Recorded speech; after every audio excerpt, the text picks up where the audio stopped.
Welcome to Within the Frame, where we bring the most pressing issues across the globe into focus. I'm Kim Mok-yeon. As President Trump intensifies his aggressive trade policies, the recent announcement of a 25% tariff on steel and aluminum imports marks a significant shift in U.S. economic strategy. The latest announcement has sparked concerns over potential repercussions for global trade. South Korea's acting president Choi Sang-mok has vowed to roll out a record 360 trillion won in trade policy financing to assist exporters facing increasing challenges. And Within the Frame today, we explore the rationale behind the U.S. administration's decision to target steel and aluminum first, the potential for further reciprocal tariffs, and the wider impact on industries such as automobiles and semiconductors. To provide deeper insight into these pressing issues, we are joined by Jeff Moon, President of China Moon Strategies, LLC, and former Assistant U.S. Trade Representative for China via Zoom. Welcome, Mr. Moon. Thank you. And also joining us is Yang Jun-seok, Professor of Economics at the Catholic University of Korea. Great to have you again, Professor. Happy to be here.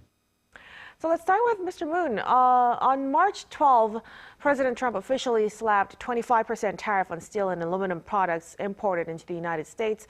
Why were steel and aluminum selected as first targets for item-specific tariffs? Is it aimed at China?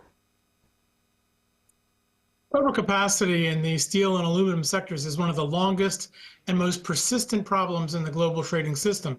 The problem is quite simply that certain governments boost domestic employment by providing state subsidies that encourage overproduction.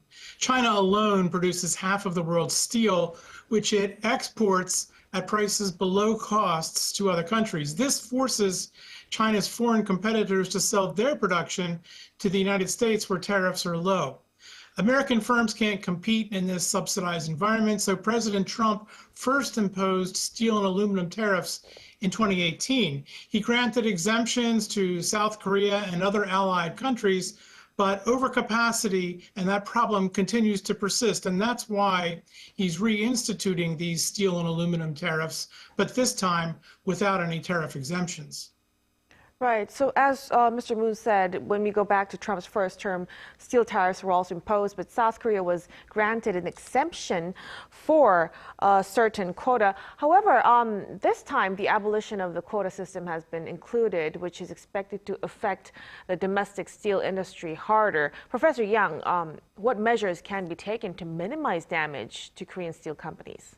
Okay, well, before I go on, I should explain the details of that exemption, which was that instead of taking tariffs, Korea would be subject to quotas by the United States. The quota was 2.85 million tons, and that was calculated on the basis of Korea's export of steel from 2015 to 2017. They took the average exports for those 3 years and then had 70% of that exports as the quota. So while Korea was able to export steel at 0% tariff, as it was covered in Korea-US FTA, the amount that Korea could export was limited to the average of 70% for the previous 3 years of Korean exports. And then in the latter part of the Trump administration, as well as the beginning of the Biden administration, a lot of those extra tariffs that were put on Canada, Mexico, European Union, and Japan were removed or reduced, but the quota on the Korean exports remained.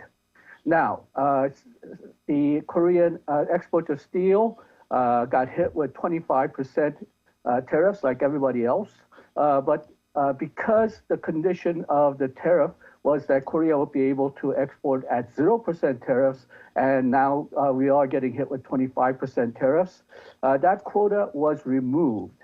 So while Korea will be hit with a hike in U.S. Prices because of the tariffs, at least we will not be covered under the quota. So we should be able to compete with the other countries which also faces the same tariffs. And we should probably do fairly well in the U.S. market as well, because the continuing protection by the U.S. administrations, as well as the excess demand for steel that U.S. keeps on facing, means that Korean steel is probably going to be competitive even with the tariffs. But the disadvantage, a lot of that problem may come with the United States because the tariffs on steel will raise costs for U.S. automobiles, will raise costs for construction. So we might be in a situation where measures to help U.S. steel industry may hurt, say, the U.S. Automobile industry or the construction industry.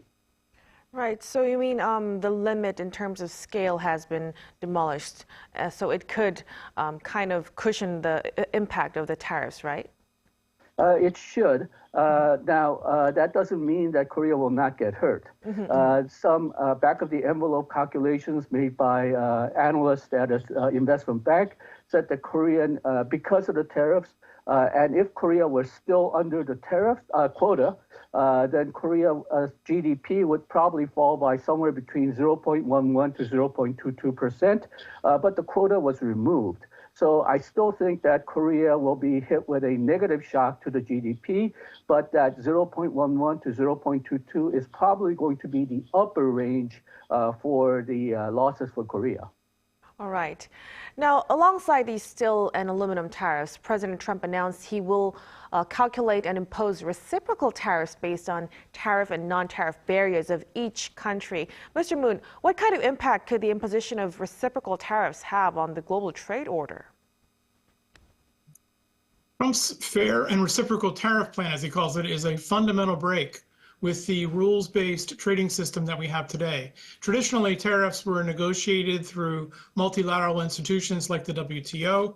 Trump wants to replace that system with bilateral negotiations on a country-by-country and product-by-product basis. Not only is that a revolutionary change in how we manage the global trading system, but the logistics of negotiating all those details will be very time-consuming and daunting. If Trump gets his way, and it's not certain that he will, there will also be winners and losers. Generally speaking, developed countries have relatively lower tariffs, while emerging countries impose higher tariffs to protect their domestic economy from more formidable foreign competitors. And that difference, I think, is likely to generate controversy in the future.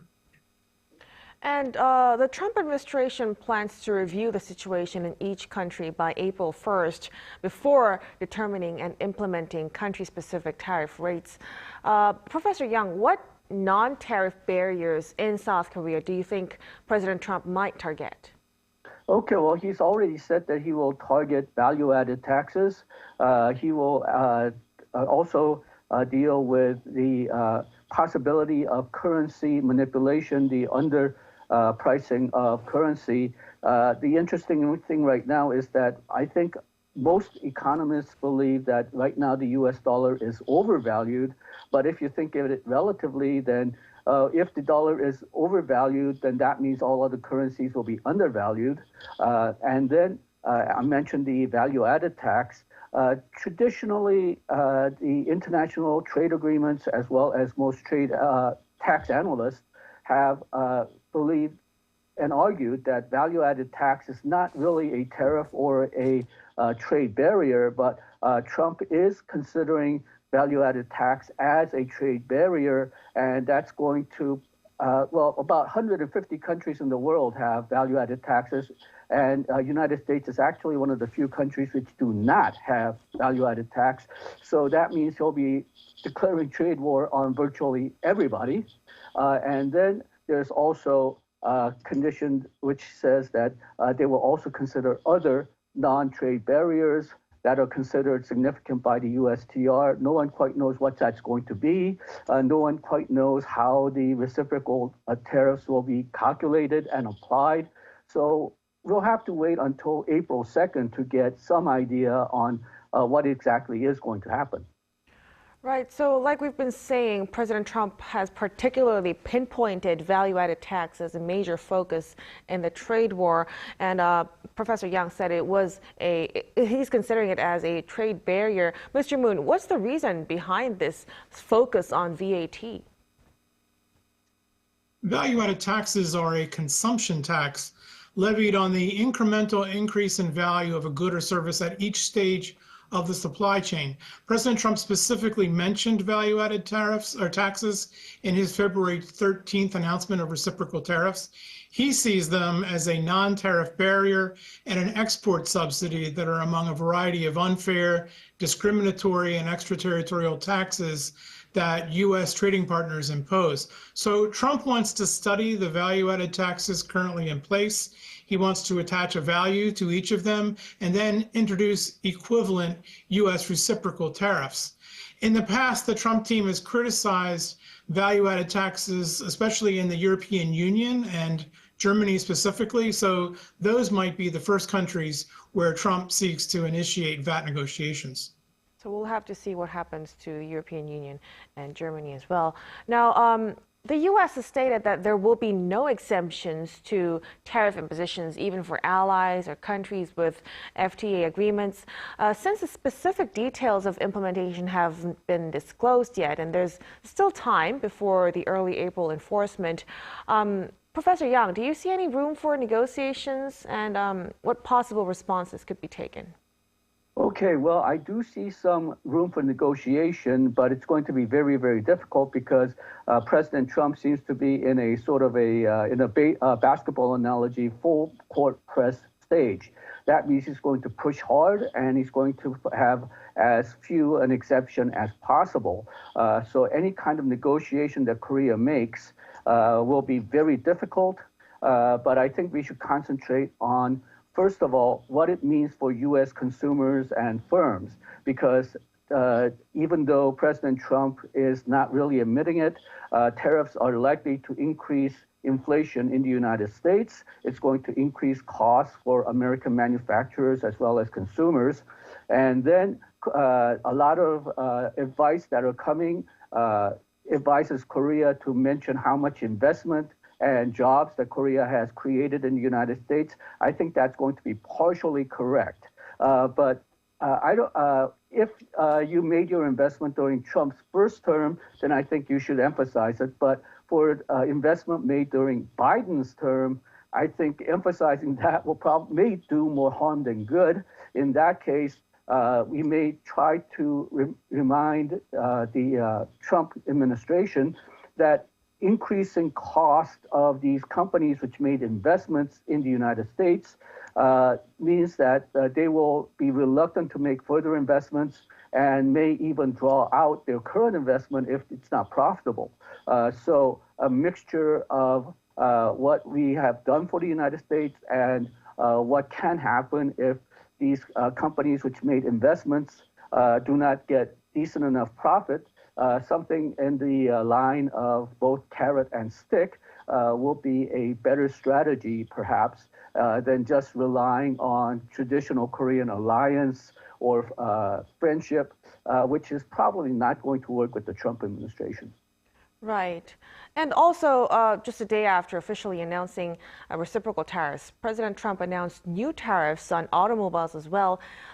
Given that these are South Korea's top export materials to the U.S., Professor, how significant do you expect the impact to be on South Korean car exports?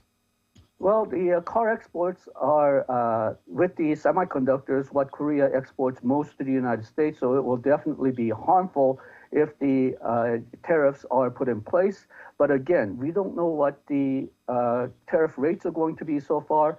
We don't know what the conditions are going to be. And for example, on light trucks, U.S. actually has higher tariff rates than Korea. The U.S. tariff rates on light trucks are 25%, while the Korean tariff is 0%.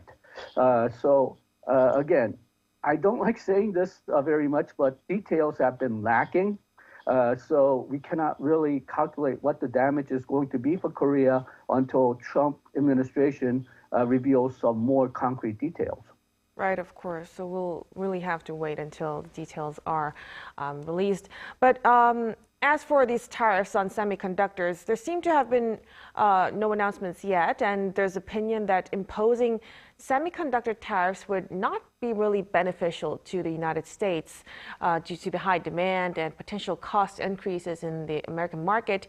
Mr. Moon, what's the likelihood of semiconductor tariffs being actually implemented?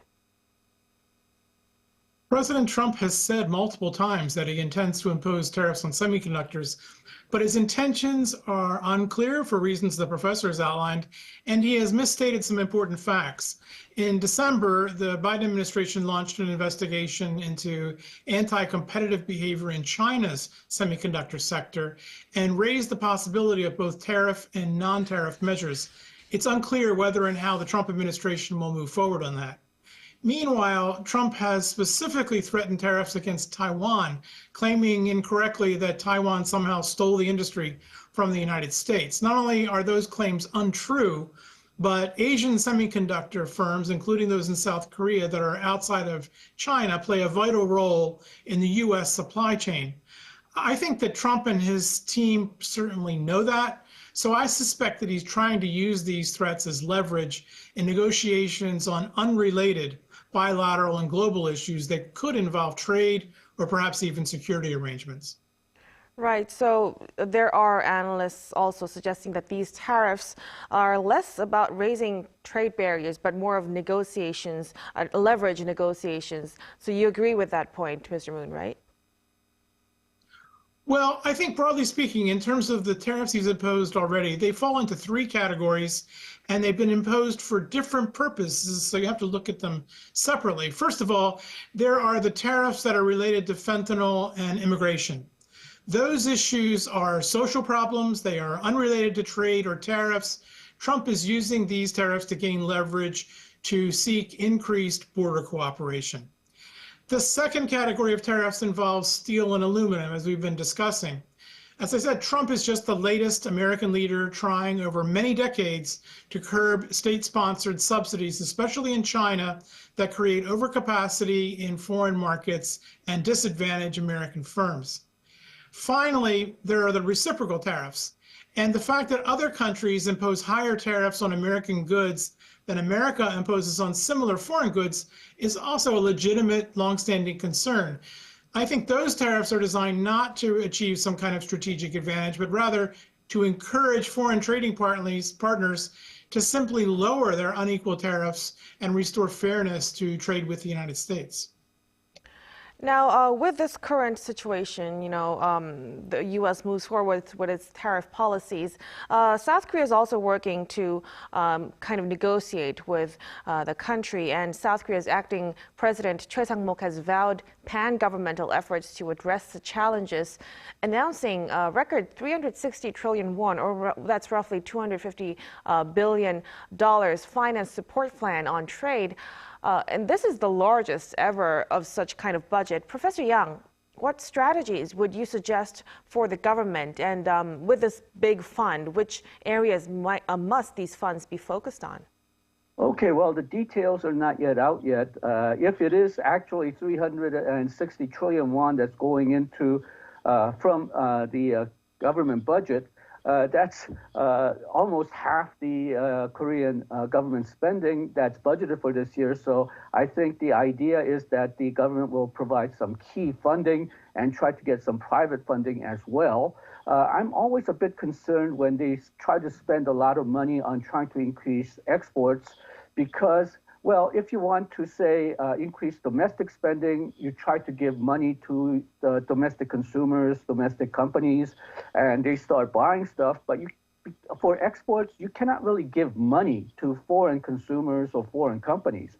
The best you can do is try to reduce costs or try to induce some investment that will lower costs for the Korean exporters, and also try to do trade facilitation, try to do regulatory reform so that the exporters will become more efficient and perhaps mitigate some of the tariffs through increased efficiency. But I think the key area would be I personally don't think Trump will be able to keep tariffs on for an extended period of time because it will add to the U.S. inflation and it will create much havoc in the global economy, which will boomerang back into the United States. So the key is to try to keep Korean exporters alive until the tariffs are removed.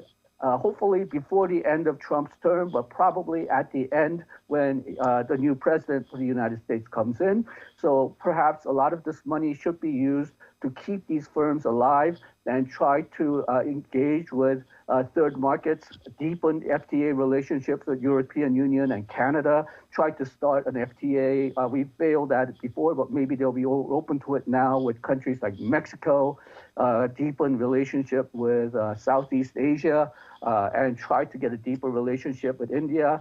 And as an option, perhaps keep trying to deepen relationship with China as well, since if the U.S. market is not available, then the next largest market is China. Right. So really, this could be temporary, whatever it takes, what term it takes. But effective allocation of these funds will be actually key to strengthening South Korea's trade resilience and also global competitiveness as well. But we'll have to wrap up our discussion here. But thank you so much for your insights tonight, Professor Yang and Mr. Moon. We appreciate it so much. Thank you. Thank you. And that'll be all from us on Within the Frame. Be sure to tune in next time as we continue to explore the stories that matter. Until then, stay informed and engaged.